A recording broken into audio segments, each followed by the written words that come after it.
কবিতাৰ শিৰোনাম মমতাৰ চিঠি। কবি হেম বৰুৱা। পাঠ কৰিছে Dipshikha Goswami. If you are coming down through the narrows of the river Kyang, please let me know beforehand, and I will come out to meet you as far as Sofusa.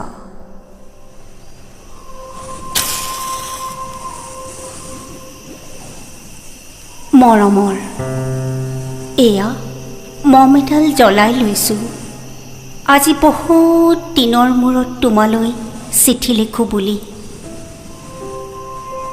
বাহিৰৰ উৰুঙা বতাহজাকে মমডাল আহি কোবাইছেহি। চাওঁ খিৰিকীখন জপাই দিওঁ।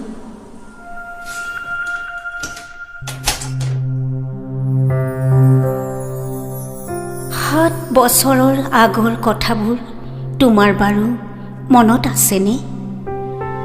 আমি যে নতুন জীৱনটোৰ পাতনি মেলিছিলোঁ। মোৰ গাত সেই অচিনাকি নিচা বাৰুকৈ লাগিছিল। সিদিনা আছিল কাতিৰ কুঁৱলীখনা এটা কোমল পুৱা।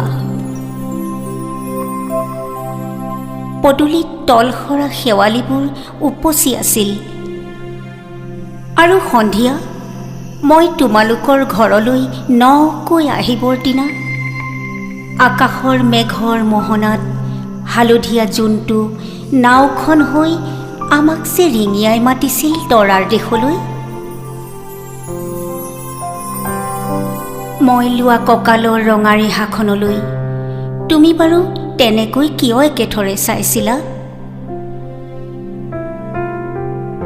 মোৰ কেনে লাগিছিল জানা? তুমি যেন কোনোবা দূৰ বিদেশৰ স্বপ্নাতুৰ আলোকৰ মানুহ, আৰু মই যেন তলসৰা এপাহ শেৱালি। সেইদিনা মন সাগৰত মোৰ এৰি অহা আৰু আহি পোৱা অলেখ ঢৌৰ কঁপনি জাগিছিল। তোমাৰ জানো এইবোৰ কথা মনত নাই? আমাৰ দেউতাই যে চিঠিত লিখিছিল, আই তই নতুন ঘৰত হাঁহি মাতি থাকিবি। এইবোৰ 7 বছৰৰ আগৰ কথা। মোৰ যে সকলোবোৰ পুৰাণৰ সাধু যেন লাগে। জেঠমহীয়া দেউতাৰ বছৰেকীয়া হৈ গ'ল। তোমাৰ বাবুল এতিয়া বৰটো হৈছে। তাৰ ওপৰ পাৰিত এধানমানি ডালিম গুটি যেন দাঁত অকণি গজিছে। সি মোক একেবাৰে এৰিকে নিদিয়ে। কেতিয়াবা মোৰ যে ইমান খং উঠে, তুমি নাই নহয় সেইকাৰণে। সি বাৰু মোৰ বগা সাজযোৰলৈ এনেদৰে তধা লাগি চাই থাকে কিয়? তাৰ উপজাৰে পৰা এইযোৰ কাপোৰ চিনাকি সেইকাৰণে নহয়।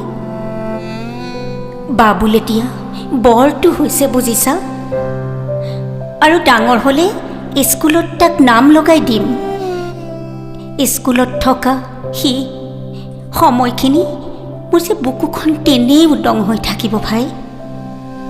আৰু কি লিখিম? বিশেষ একো নাই। মোৰে শপত, তুমি যিদিনা উলটি আহিবা মোক আগতীয়াকৈ জনাবলৈ নাপাহৰিবা দেই। মই ভোগদৈয়েদি ভটিয়াই গৈ বুঢ়ালুইতৰ বুকুৰ পৰা তোমাক ৰিঙিয়াই মাতিম। তুমি যিদিনা উলটি আহিবা মোক আগতীয়াকৈ জনাবা দেই।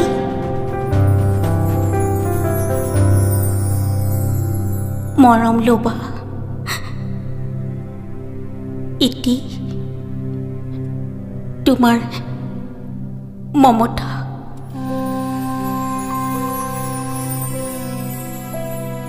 এইবাৰ বুজিছা, মাঘৰ বিহুৰ মেজিৰ জুইকুৰা বৰ ৰঙাকৈ জ্বলিছিল। আমাৰ আইতাৰ কলি ছাগলীজনীৰ 2টা পোৱালি জগিছে। এটা সুদ বগা আৰু আনটো পখৰা।